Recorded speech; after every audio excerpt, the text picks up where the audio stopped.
안녕하십니까. 한반도 안보전략연구원 부원장 박성황입니다. 오늘은 우크라이나 관련해서 마지막 유튜브에서 지금 앞으로 현실적으로 전개되는 문제, 우크라이나 전쟁은 이미 모든 사람들이 알고 있고, 앞으로 그럼 어떻게 재건 사업에 우리가 국익을 최대한 챙기면서 들어가는가, 이 문제에 대해서 본격적으로 말씀을 드리겠습니다.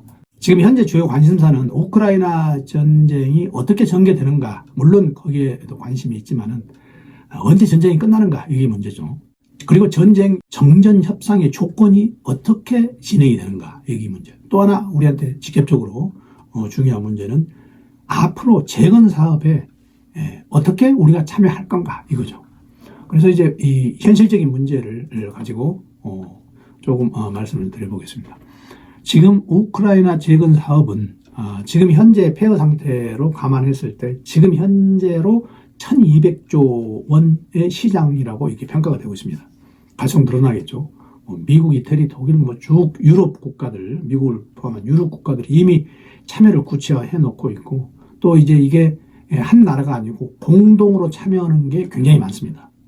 그래서 한국과 일본이 공동으로 참여하는 그 분야가 굉장히 많이 있을 그런 걸로 예상이 됩니다. 특히 이제 한국과 일본은 같은 이렇게 산업 구조이기 때문에 경쟁 상대도 되지만 공동으로 참여하는 게 여러 가지 측면에서 유리하다는 거죠.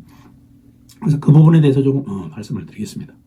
일본이 우크라이나에 대해서 지속적으로 그리고 적극적으로 접근하는 건 우리가 많이 봐왔습니다. 예를 들어서 기시다 총리가 금년 3월에 갑자기 이 작전을 하듯이 우크라이나를 전격 방문했고, 또 물론 우리 윤 대통령도 방문을 했죠. 그리고 또 5월 G7 히로시마 정상회의에서 주제가 바로 우크라이나 전쟁이었습니다.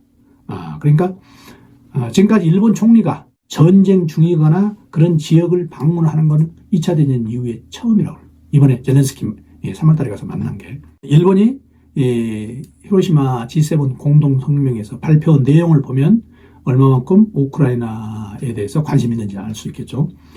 러시아는 무조건 군대와 무기를 철수해야 된다. 그리고 우크라이나 전쟁이 잘못 모방범죄를 일으켜 대만 해협의 평화와 안정의 중요성을 손상시키면 안 된다.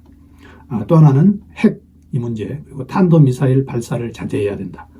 결코 무력에 의한 현상 변경은 반대한다. 이런 게 G7 정상회의의 기본 목표였습니다. 물론 이제 공동성명으로도 발표를 했지만, 일본이 우크라이나 지원을 많이 하고 있습니다. 지금 경제 지원, 유상 자금 협력 등등. 그래서 세계은행과 협조해서 여러 가지 이제 제도도 바꾸면서 하고 있는데, 특히 이제 보건, 의료 이런 인도적인 지원도 많이 하고 있습니다.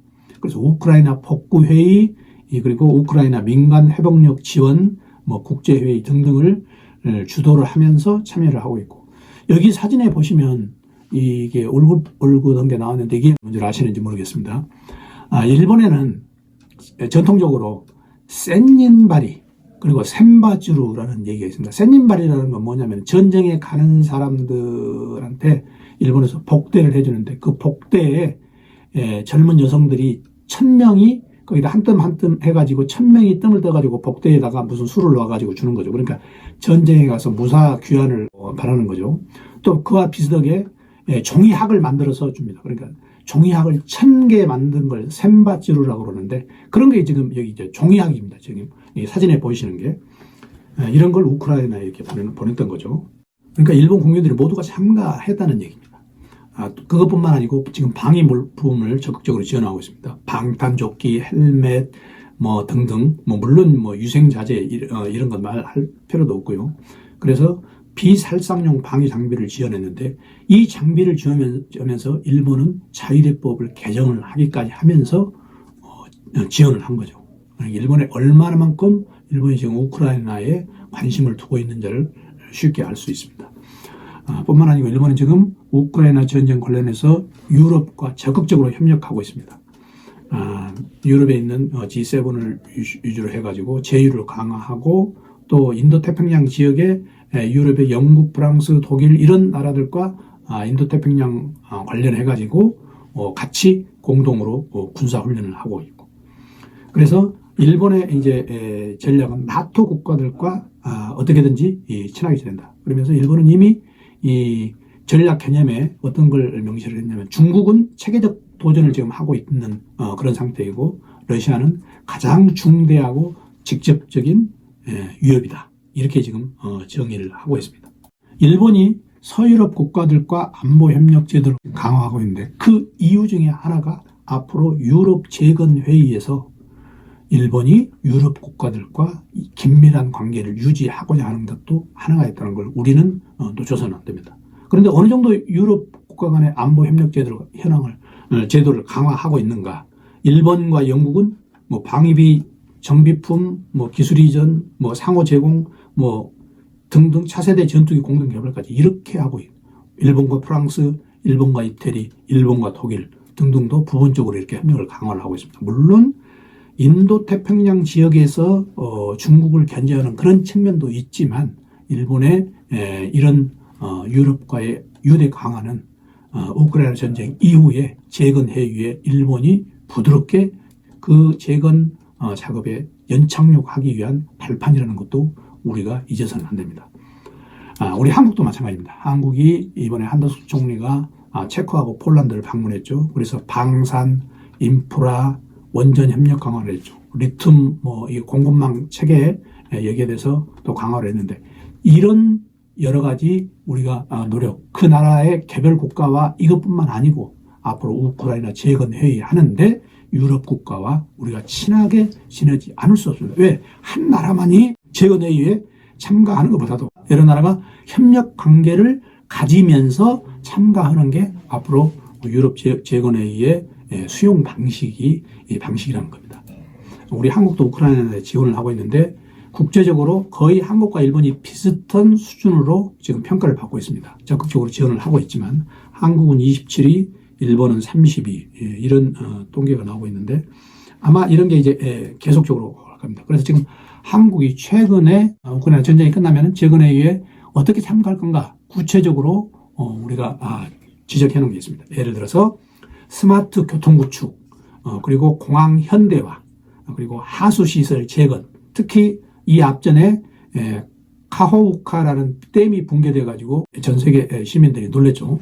그 댐을 재건, 복구를 한다는 거죠. 또 우크라이나의 철도 노선을 우리가 고속화시키는 이런 문제에 우리가 적극적으로 우리가 참여할 예정입니다. 그래서 원희룡 국토부 장관이 젤렌스키 만나서 여러 가지 MOU도 체결하고 했는데 특히 이제 우리 한국은 6.25 전쟁 이후에 폐허된 국가를 성공적으로 복구한 국가로 인식을 계속적으로 심어줄 필요가 있다. 우크라이나 아니면은 서유럽 국가들에서. 그래서 우리가 한국이 어떻게든지 재건 사업에 적극적으로 참여해야 된다. 그런데 우리가 여기서 주의해야 될 건 한국과 일본이 IT 강국으로서 유럽으로부터 같은 인식을 갖고 있기 때문에 한국과 일본이 여기서 둘이 갈등을 생기면 서로 손해라 이거죠.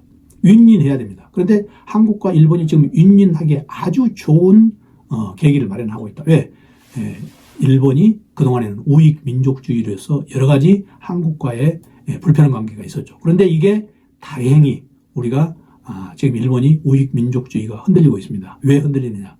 여러분들도 아시겠지만 작년 7월에 아베 총리가 피습을 당해가지고 아베 총리가 없는 우익 민족주의가 지금 다시 돌파구를 찾고자 하고 있지만 일본은 전체적으로 기시다 총리의 중도 성향으로 한일 관계를 지금 유지해 나가고 있습니다. 그래서 우크라이나 재건 이후의 사업을 한일 관계가 긴밀히 협력을 하면은 굉장히 윈윈 효과가 있을 걸로 지금 평가가 되고 있습니다. 그래서 앞으로 우리가 이런 한일 협력의 호기를 이용해서 우리가 우크라이나 재건 사업에 협력을 적극적으로 해 나가면 양국 국익에 도움이 될 걸로 믿어 의심치 않습니다.